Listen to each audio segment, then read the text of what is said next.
mu ndigal ngeen gis ko. d'abord man damay commencer di wax ne rek il faut que aussi ñu bàyyi systématiquement ñu bëgg a opposer le spirituel et le temporel dans ce pays-là. On l'a suffisamment fait. Je pense que ça ne règle absolument rien du tout. mooy jamono bu nekk on veut faire la dichotomie qui existe entre jël le spirituel teg ko fii am ñu fa dugal jël le temporel teg ko fii am ñu fa dugal loolu mooy le premier aspect. pourtant ñu ci bëri nag Pape xalaat nañ ni c'est ça la bonne formule. maintenant le sëriñ si ñaan ñi nga xam ni tamit ñooy politique loolu c'est une élévation bien gardée. c'est une erreur bi ñuy wax léegi ci modèle u état yëpp. mën nañu dem ba grec ñun. mais li ñu gën a jege dañ koy fàtte. exactement mën nañoo bañ a tudd Thierno Souleymane Baal parce que pour ñun il n'a rien réfléchi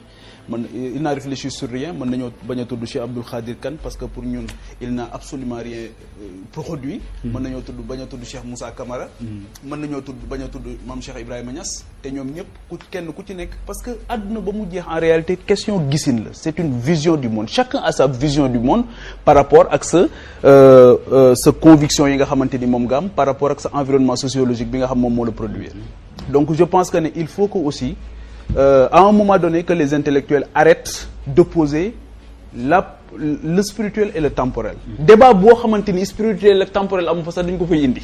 Alors que je ne le pense pas loolu mooy le premier. wax ko ci wolof. waaw mooy jël ne diine ji. waaw kilifa aada yeeg kilifa diine yi. dafa wute. waaw loolu mooy le premier aspect.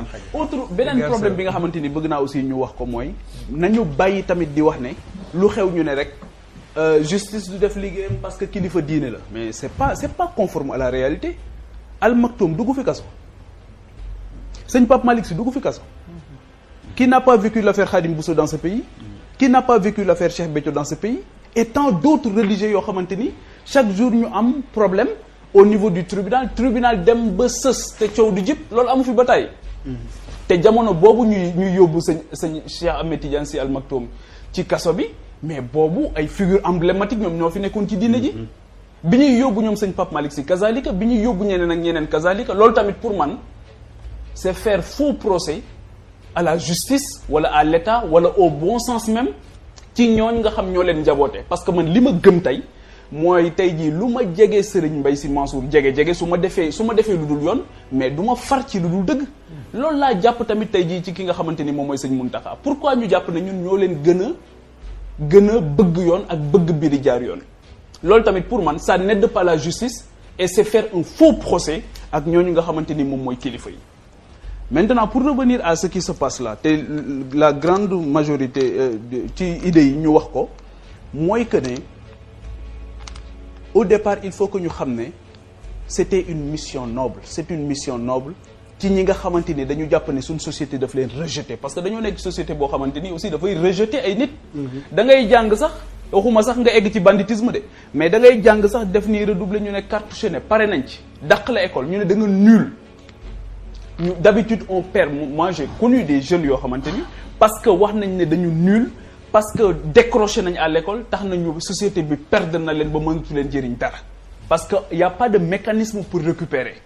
léegi nag kooku nga xamante ni amoon mécanisme pour récupérer ko dans un premier temps parce que kooku sax amoon na chance dem école mais am na koo xamante ni sax xëy na amul taw féexu dem ci benn école muy école boo xamante ni xëy na école coranique lay nekk wala mu nekk école bi nga xamante ni moom mooy école bi nga xam moom la fi république bi teg loolu it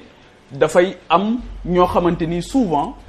inégalité des chances boobu dafay tax du ñu mën a dem ci lu bari te kenn ku ci nekk ci ñun ni tey par exemple mënoon nga bokk ci ñooñu c'est ça aussi la réalité mooy c'est des privilégiés c'est des chances c'est des coups de chance dans la vie mais kenn ku ci nekk mënoon nga bokk ci ñooñu nga xamante ni doo dem école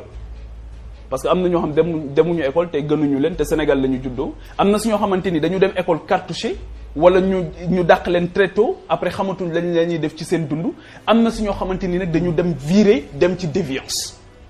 loolu yëpp aussi il faut que ñu xam ne c'est une responsabilité sociétale et que képp koo xamante ni jóg nga ne yow sa champ d'intervention sa champ d'action mooy foofu noonu pour liggéey fa